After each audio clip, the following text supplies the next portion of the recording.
గత వారం రోజులుగా అంటే ఎన్నికల నోటిఫికేషన్ వస్తుంది అని తెలిసినప్పటికీ కూడా కరెక్ట్గా నోటిఫికేషన్కి ముందు ఒక వారం రోజులుగా ఏపీ ప్రభుత్వం చేసినటువంటి భూ కేటాయింపులు ఒకసారి పరిశీలిస్తే ఏం జరుగుతోంది రాష్ట్రంలో అనేటటువంటిది అర్థమవుతుంది.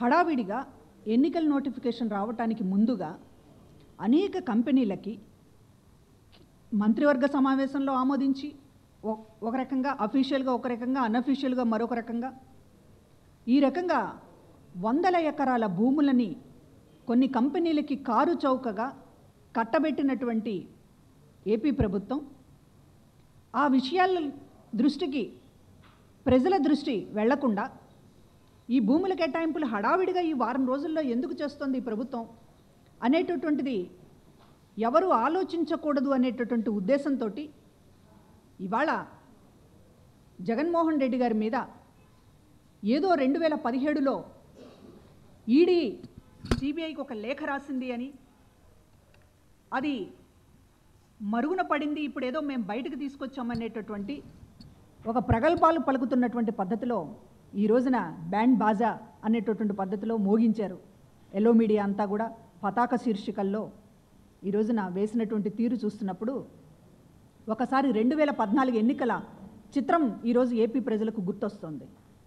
2014 ఎన్నికల ముందు జగన్మోహన్ రెడ్డి గారికి వస్తున్నటువంటి ప్రజాదరణని తట్టుకోలేక జగన్మోహన్ రెడ్డి గారిని ఎట్లా అయినా సరే ప్రజలకి దూరం చేయాలనేటటువంటి ఆలోచనతో ఆ రోజు కాంగ్రెస్ పార్టీ తెలుగుదేశం పార్టీ ఏకమై కేసులు పెట్టడం, సిబిఐ ఎంక్వైరీల పేరుతోటి రోజు కట్టల కొద్దీ కథనాలు, రకరకాల పుక్కిటి పురాణాలు ఇవన్నీ కూడా చూశారు ప్రజలు. అదేవిధంగా జగన్మోహన్ రెడ్డి గారి మీద అనేక మందితోటి వాళ్ళతో రహస్య సంబంధాలు వీళ్ళతో రహస్య సంబంధాలు కాంగ్రెస్ పార్టీ నడిపిస్తోందని ఇట్లా ఇష్టం వచ్చినట్లుగా ఆ రోజున ఎల్లో మీడియా ఇదే తెలుగుదేశం పార్టీ ఇష్టానురీతిగా మాట్లాడినటువంటి తీరు చూసిన తర్వాత కూడా ఇవాళ మళ్ళా 2019 ఎన్నికలు వచ్చే సమయానికి మరీ అదే రాగంతో అదే కుట్రలతోటి అదే పాత పద్ధతి మూస పద్ధతి ప్రచారంలో ఇవాళ వీళ్ళందరూ ముందుకొస్తున్నటువంటి తీరు చూసిన తర్వాత ఏపీ ప్రజలకి తెలుగుదేశం పార్టీ రాజకీయం అంటే ఏంటో ఇవాళ అసహించుకునేటటువంటి పరిస్థితి ఏర్పడింది. అంటే ఒక 5 ఏళ్ల తర్వాత కూడా ఒక నాయకుడిని ప్రజల్లో ఎదుర్కోవడానికి చేతగాక ఒక ధీటైనటువంటి పార్టీగా తెలుగుదేశం పార్టీ నిలబడలేక ప్రజలకు మేము ఇది చేశాము ఖచ్చితంగా మమ్మల్ని గెలిపిస్తారు అనేటటువంటి నమ్మకం లేక జగన్మోహన్ రెడ్డి గారిని మళ్ళీ కాళ్ళు పట్టు లాగాలి కిందకి అనేటటువంటి ఆ దుర్బుద్ధి అనేటటువంటిది ఈరోజు ప్రజలకి కొట్టొచ్చినట్లుగా కనపడింది. రాష్ట్రంలో మనం చూసాం ఈడీ సిబిఐ ఐటీ ఇవన్నీ కూడా చాలా దుర్మార్గమైనవి. ఇవి చంద్రబాబు నాయుడు గారి మీద ఆయనకు సంబంధించినటువంటి మనుషుల మీద ఒక దాడి చేయడానికి ఏపీలోకి వస్తున్నాయి కనుక ఈ రాష్ట్రంలోకి వీటిని రానివ్వము అని చెప్పి ఒక జీవో కూడా ఇచ్చి చంద్రబాబు నాయుడు గారు ఈ రాష్ట్రాన్ని ఒక దొంగల హబ్గా మార్చారు. నేరస్తులు ఎవరైనా సరే ఏపీలో సేఫ్గా ఉండొచ్చు అనేటటువంటి ఒక పరిస్థితిని అధికారికంగా కల్పించారు. ఈడీ సిబిఐ ఐటీ అనేటటువంటివి తమ జోలికి వస్తే గగ్గోలు పెట్టడం, ఇదేదో ఏపీ ప్రజల మీద దాడి అనడం, తన మీద ఏదో పెద్ద ఎత్తున కేంద్రం దాడికి వస్తుంది ప్రజలందరూ కూడా రక్షించాలనేటటువంటి చావు కేకలు గావు కేకలు వేయడం అందరం కూడా చూసాం. మరి అదే సిబిఐ అదే ఈడీ ఈరోజు జగన్మోహన్ రెడ్డి గారి విషయంలో 2017లో ఏదో దాచేసింది అని చెప్పి ఈరోజు చాలా మహాద్భుతం జరిగిపోయింది అన్నట్లుగా ఇవాళ సిబిఐని ఈడీని కీర్తించేటటువంటి చంద్రబాబు నాయుడు గారిని ఏమనాలి అని అడుగుతున్నాం. 2 సిద్ధాంతాలు అంటారు, 2 కళ్ళు అంటారు, 2 కొబ్బరి చిప్పలు అంటారు, 2 వేళ్ళు చూపిస్తారు, చివరికి వాళ్ళ 2 నాల్కలు అనేటటువంటిది ప్రతి విషయంలోనూ ప్రత్యేక హోదా విషయంలో 2 నాల్కలు, సిబిఐ ఈడీ విషయంలో 2 నాల్కలు, తన మీద సిబిఐ ఈడీ వస్తే ఒక రకం, జగన్మోహన్ రెడ్డి గారి మీద సిబిఐ ఈడీ వస్తే ఒక రకం. తన మీద వాళ్ళు సిబిఐ వస్తేనేమో తన మీద దాడి చేయడానికి వస్తున్నారు. జగన్మోహన్ రెడ్డి గారి విషయంలో మాత్రం సిబిఐ ఈడీ మహాద్భుతం. ఇది చంద్రబాబు నాయుడు గారు ఆయన పరివారము చేస్తున్నటువంటి ఒక నీచ రాజకీయం. ఇవాళ ప్రజలు చూస్తున్నారు, చాలా సునిశ్చితంగా గమనిస్తారు. ప్రధానంగా ఎన్నికల సమయంలో ఎట్లా వ్యవహరిస్తున్నారు వీళ్ళు అనేటటువంటిది. ఒక ముఖ్యమంత్రి అయ్యుండి ఈ రకంగా 2 నాల్కల ధోరణిలో వ్యవహరిస్తున్నటువంటి వ్యక్తిని ఏం చేయాలి, ఎక్కడ పెట్టాలి అనేటటువంటిది ప్రజలు చాలా విజ్ఞతతో ఆలోచిస్తున్నారని మాత్రం చెప్పగలం. అంతకుమించి ఇవాళ చంద్రబాబు నాయుడు గారిని చేయగలిగిందేమీ లేదు. ఏమాత్రం ఒక పద్ధతి పాడు లేని రాజకీయాలు చేసేటటువంటి వాళ్ళ కోరలు పీకేటటువంటి అవకాశం ప్రజలకు మాత్రమే ఉంటుంది. అందుకే మేము అనేక విషయాలను ఈరోజు ప్రజల దృష్టికి తీసుకొస్తూ ఉన్నాం. గత వారం రోజులుగా క్యాష్ అండ్ క్యారీ అనేటటువంటి పద్ధతిలో డబ్బులు కొట్టండి, భూమి పట్టుకెళ్ళండి అనేటటువంటి పద్ధతిలో రాజధాని ప్రాంతంలో దాదాపు ఈ 4 ఏళ్లలో 4,000 ఎకరాల భూముల్ని కారు చౌకగా కట్టబెట్టి దాని మీద ఎటువంటి విచారణకు కూడా సిద్ధపడకుండా, ఇవాళ ఎటువంటి ఎంక్వైరీలు చేయకుండా జాగ్రత్త పడుతూ ఇవాళ 2017 లెటర్ గురించి జగన్మోహన్ రెడ్డి గారి విషయంలో మాట్లాడుతూ ఉన్నారు. నిజానికి సిబిఐ ఈడీల్లో చంద్రబాబు నాయుడు గారు తన మనుషుల్ని పెట్టుకుని ఆడిస్తున్నారు అనేటటువంటిది మేము ఈరోజు మాట్లాడడం లేదు, ఇంతకు ముందే మాట్లాడాం. సాక్షాత్తు ప్రధానమంత్రి గారి దగ్గరికి జగన్మోహన్ రెడ్డి గారు వెళ్ళి ఈడీకి సంబంధించినటువంటి దాంట్లో తన సొంత మనుషుల్ని చంద్రబాబు నాయుడు గారు పెట్టుకుని ఇష్టానుసారంగా వ్యవహరిస్తున్నారు, లిమిట్స్ దాటి విచారణ పరిధిలోకి రానేటువంటి విషయాలను కూడా ఈడీ ఇవాళ లీక్ చేస్తోంది, కావాలని ఒక కుట్రపూరితంగా దురుద్దేశపూరితంగా జగన్మోహన్ రెడ్డి గారిని అప్రతిష్ట పాలు చేయడానికి ప్రయత్నం చేస్తోంది అని చెప్పి మేము సాక్షాత్తు కూడా 2 సార్లు కంప్లైంట్ చేయడం జరిగింది. అదేవిధంగా సిబిఐ జగన్మోహన్ రెడ్డి గారి విషయంలో ఎట్లా వ్యవహరించిందో, మిగతా వాళ్ళ విషయంలో ఎట్లా వ్యవహరించిందో చాలా స్పష్టంగా ఈరోజు ప్రజల ముందు ఉంది. చంద్రబాబు నాయుడు గారి మీద విచారణ చేయమని హైకోర్టు ఆర్డర్ వేస్తే వైఎస్ విజయమ్మ గారు వేసినటువంటి పిటిషన్ మీద అదే సిబిఐ, ఇదే జేడి లక్ష్మీనారాయణ గారి నాయకత్వంలో ఉన్నటువంటి సిబిఐ చంద్రబాబు గారి మీద విచారణ చేయడానికి మా దగ్గర సిబ్బంది లేదు, మేము చెయ్యలేము ఇప్పుడు అని చెప్పారు. కానీ అదే జగన్మోహన్ రెడ్డి గారి మీద ఇదే జేడి లక్ష్మీనారాయణ టీంలు దాదాపు 70 ఒక చుట్టుముట్టినట్టుగా ఒక టీంలు ఆ రోజు చేసినటువంటి ఎంక్వైరీ పేరుతోటి రోజుకొక మీడియా సమావేశాల్లోనే కాకుండా మీడియాకి లీకులు, రకరకాలుగా ఈరోజు జగన్మోహన్ రెడ్డి గారిని ఇబ్బంది పెట్టినటువంటి తీరు. ఎవరైనా ఈ దేశంలో ఎంత పెద్ద నేరమైనా సరే 3 నెలల్లో ఛార్జ్షీట్లు వేసి బెయిల్ వచ్చేటటువంటి అవకాశం ఉంటే 14 నెలల పాటు ఏ నేరము ఏ ఆరోపణ అక్కడ కనపడకపోయినప్పటికీ కూడా 14 నెలల పాటు ఆయన్ని జగన్మోహన్ రెడ్డి గారిని ప్రజలకి దూరంగా ఉంచడంలో తెలుగుదేశం పార్టీ, ఇదే సిబిఐ, ఇదే కాంగ్రెస్ పార్టీ ఆ రోజు కుట్ర పన్నినటువంటిది ఎవరు మర్చిపోలేదు. సిబిఐని ఈడీని కీలుబొమ్మలుగా ఆడించి ఇవాళ ఈ లేఖని బయట పెట్టడం వెనుక ఎవరి హస్తం ఉందో ఈరోజు బయటపడాల్సినటువంటి అవసరం ఉంది. నిజానికి ఇది ఒక పసలేనటువంటి, ఒక సత్తా లేనటువంటి, సబ్జెక్ట్ లేనటువంటి ఒక అంశాన్ని ఈరోజు తీసుకొచ్చి ఈడీకి సంబంధించినటువంటి ఒక పెద్ద లెటర్ అని చెప్పి బయట పెడుతున్నట్లుగా ఇవాళ మాట్లాడుతున్నటువంటి తీరు చూసినప్పుడు ఇది చంద్రబాబు నాయుడు గారు రాసి సంతకం పెట్టించారా అనేటటువంటి మేము సూటిగా అడుగుతున్నాం. ఇవాళ 2017లో ఇది వాళ్ళు ఆరోపిస్తున్నట్లు మే 31, 2017వ తారీఖున ఈడీకి సంబంధించినటువంటి డిపార్ట్మెంట్ ఈడీ నుంచి సిబిఐకి ఇది వచ్చింది, దీన్ని బయటకు రాకుండా తొక్కిపెట్టారు అనేటటువంటిది చంద్రబాబు నాయుడు గారు ఆరోపిస్తున్నారు. మేము అడుగుతున్నాం, ఈ దేశంలో ఇది రాసిందే మీరు కదా అని అడుగుతున్నాం. మీకున్నటువంటి మంది బలం చేత ఈడీలో మీ మనుషుల్ని వ్యవస్థల్ని మేనేజ్ చేసేటటువంటి మీ కళ ఏదైతే ఉందో దానితోటి ఇవాళ 2017లో మీరు బీజేపీతో అంటకాగుతున్నటువంటి సమయం, కేంద్రంలో మీ 2 మంత్రులు ఉన్నారు, అశోక్ గజపతిరాజు, సుజనా చౌదరి, 2 కేంద్ర మంత్రుల్ని పెట్టుకుని బీజేపీతో చాలా సత్సంబంధాలు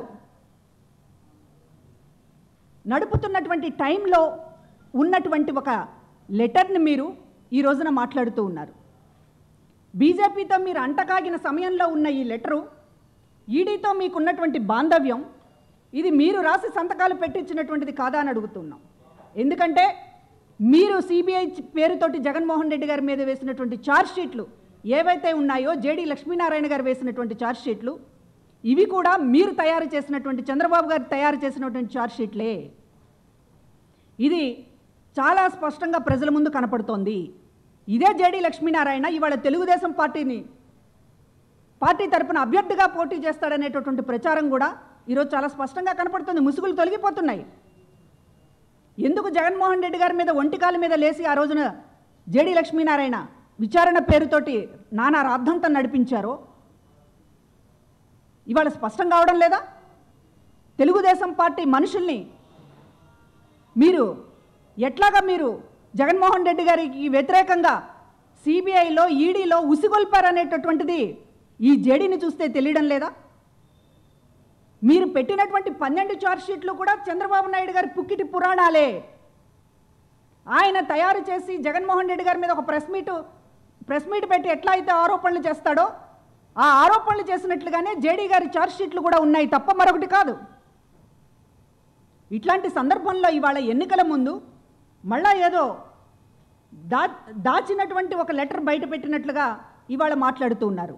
ముందు విచారణ జరగాల్సింది ఈ లెటరు ఎందుకు ఎట్లా బయటకు వచ్చింది అనేటటువంటిది. చంద్రబాబు నాయుడు గారు ఇప్పటికీ కూడా ఇవాళ ఈడీని ఎట్లా వాడుకుంటున్నాడు అనేటటువంటి దాని మీద విచారణ జరగాల్సినటువంటి అవసరం ఉంది. ఎంతగా ఈడీని వాడుకోకపోతే చంద్రబాబు నాయుడు గారి విదేశీ పర్యటనల మీద ఈడీ ఎందుకు ఫోకస్ పెట్టలేదు ఇంతవరకు? సింగపూర్ పర్యటనల పేరుతోటి ఏ విదేశీ బ్యాంకు ఖాతాలలో అకౌంట్లు సరిచూసుకోవడానికి వెళ్తున్నాడు అనేటటువంటిది ఎప్పుడైనా ఈడీ పరిశీలన చేసిందా అని చెప్పి అడుగుతూ ఉన్నాం. స్విస్ ఛాలెంజ్ పేరు మీద సింగపూర్కి రాజధానికి సంబంధించినటువంటి భూముల్ని కట్టబెట్టడానికి చట్టపరంగా వెసులుబాటు లేకపోతే చట్టాన్ని కూడా మార్చేసి సింగపూర్కి 1600 ఎకరాల భూముల్ని ఎకరం 5 కోట్ల రూపాయలు వేసుకున్నా కూడా 8,000 కోట్ల రూపాయల కుంభకోణం సింగపూర్కు సంబంధించినటువంటిది చంద్రబాబు నాయుడు గారు చేస్తే ఈ ఈడీ ఎందుకు మాట్లాడలేదు అని చెప్పి అడుగుతూ ఉన్నాం. ఈడీ, సిబిఐ అనేటటువంటిది చంద్రబాబు నాయుడు గారి జేబు సంస్థలుగా ఎప్పుడో మారిపోయినటువంటి విషయం మేము ముందు నుంచి చెప్తూ ఉన్నాం. ఇవాళ అదే విషయం మరొకసారి నిరూపణ అయింది. అదేవిధంగా ఇవాళ భూముల కేటాయింపులు ఈ ప్రభుత్వం వచ్చిన తర్వాత జరిగినటువంటి 4,000 కోట్ల రూపాయల భూముల కేటాయింపులు, అసలు అది ఒక కొత్త రాష్ట్రం, ఇంకా ఒక శాశ్వత భవనం లేదు, ఒక శాశ్వత కట్టడం లేదు, అనేక అప్పుల్లో ఊబిలోకి నెట్టేస్తూ ఉన్నారు ఓ పక్కన. అట్లాంటి రాష్ట్రానికి సంబంధించినటువంటి దాంట్లో ఏమీ లేకుండానే 4,000 కోట్ల రూపాయల భూ కుంభకోణాన్ని నిర్వహించి ఇవాళ లోకేష్ ఫ్రెండ్స్కి, లేకపోతే చంద్రబాబు నాయుడు గారి బంధువులకి, వాళ్ళకి సంబంధించినటువంటి కంపెనీలకి దారాదత్తం చేసి దానిపైన విచారణ జరగకుండా చూసుకుంటున్నటువంటిది ఎవరు అని అడుగుతూ ఉన్నాం. జగన్మోహన్ రెడ్డి గారి మీద క్రిస్టల్ క్లియర్గా ఉన్నాయి, మీ ఛార్జ్ షీట్లు ఉన్నాయి, కోర్టులో విచారణ జరుగుతోంది, దానికి సంబంధించినటువంటి అన్నీ కూడా ఉన్నాయి. కానీ విచారణను అడ్డుకుంటున్నది ఎవరు? ఇక్కడ విచారణ జరగకుండా సిబిఐ చాటున, ఈడీ చాటున దాక్కుంటున్నది ఎవరు అని చెప్పి అడుగుతూ ఉన్నాం. ఇవాళ కేంద్ర ప్రభుత్వం ఇన్ని రోజులు మీ అవినీతి మీద విచారణ జరిపే అవకాశమే ఇవాళ కేంద్ర ప్రభుత్వం తీసుకోలేదంటే ఎవరు బీజేపీతో అంటకాగుతున్నారు? అదేవిధంగా ఇవాళ జగన్మోహన్ రెడ్డి గారి మీద నిన్న మొత్తం కూడా ఏదో 6 పేజీల లెటర్ అని రిలీజ్ చేశారు. నిన్నంతా ఇవాళంతా కూడా తెలుగు కొన్ని పత్రికలు పండగ చేసుకున్నట్లుగా సేమ్ సీన్ 2014కి ముందు ఎట్లా చేశారో ఇవాళ అదే పద్ధతిలో జగన్మోహన్ రెడ్డి గారి మీద ఇవన్నీ మాట్లాడుతూ ఉన్నారు.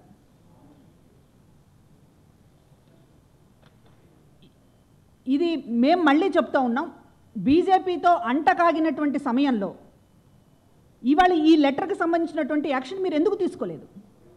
కేంద్ర మంత్రులు మీరు ఉన్నారు, అక్కడ ఈడీలో మీ మనుషులు ఉన్నారు, మీ మనుషులు ఉన్నారని మేము స్వయంగా ఫిర్యాదు చేసాం. ఈడీలో మీ మనుషులు లేకపోతే ఇవాళ జగన్మోహన్ రెడ్డి గారి కుటుంబ సభ్యుల్ని కూడా, భారతి గారిని కూడా, వైఎస్ భారతి గారిని కూడా ఈ రోజున ఛార్జ్ షీట్లో పెట్టాలనేటటువంటి ప్రయత్నం ఎందుకు ఈడీ చేసింది? మీరు పుష్ చేయబట్టి కదా.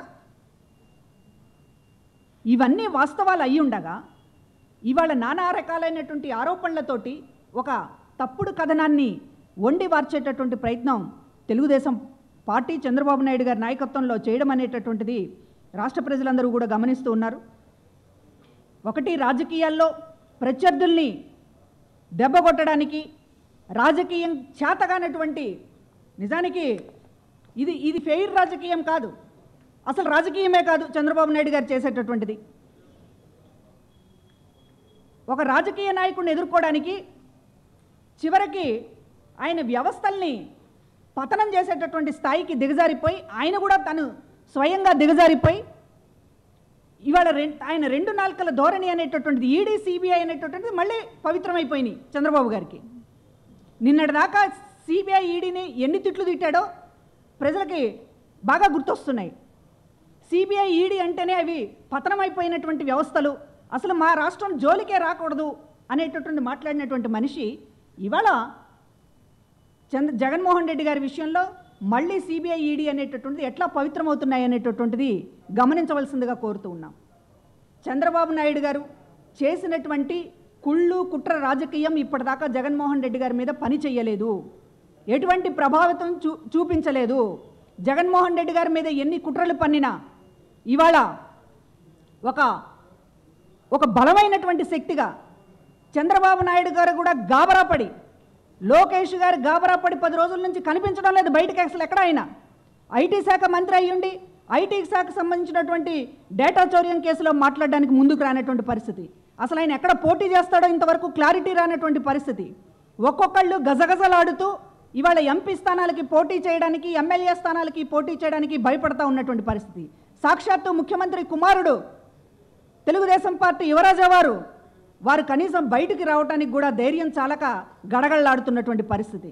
ఇట్లాంటి పరిస్థితుల్లో మీరు ఒక పాత చింతకాయ పచ్చడిని, ఒక బూజు పట్టినటువంటి ఒక లెటర్ని తీసుకొచ్చి అదిగో మాకేదో బ్రహ్మాస్త్రం దొరికిందనేటటువంటిది ఒక పిచ్చి గంతులు వేసినంత మాత్రాన రాజకీయం మారిపోదండి. ఏపీకి మీరు చేసినటువంటి ద్రోహం, ఇవాళ జగన్మోహన్ రెడ్డి గారి విషయంలో మీరు చేసినటువంటి కుట్ర రాజకీయం, దీనికి తగిన గుణపాఠం అనేటటువంటిది అతి తొందరలోనే ప్రజలు ఓటు ద్వారా చెప్పబోతున్నారనేటటువంటిది మాత్రం మేము చెప్పగలం.